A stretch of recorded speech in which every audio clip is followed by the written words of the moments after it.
आत्ताची युवा पिढी कोणत्या गोष्टीवरून डिप्रेशनमध्ये जाईल हे काही सांगता येत नाही।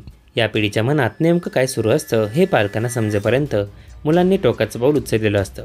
असाच एक धक्कादायक प्रकार वाराणसी येथे घडला आहे। श्रेया सिंग असे या तरुणीचं नाव आहे। केस गळती मोठ्या प्रमाणात होत असल्यामुळे ही तरुणी तणावात राहत होती।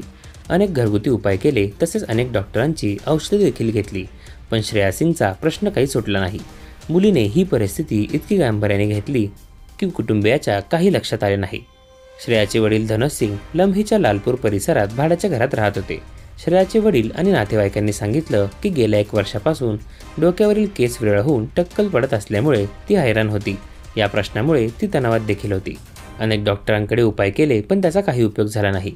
श्रेयाचे वडील धनोज सिंग हे एका गुटखा कंपनीत कामाला होते। श्रेयाने 25 तारखेला नोकरी बदलली होती। स्थानिक मेगा शॉपमध्ये फ्लोअर मॅनेजर म्हणून ती काम करत होती।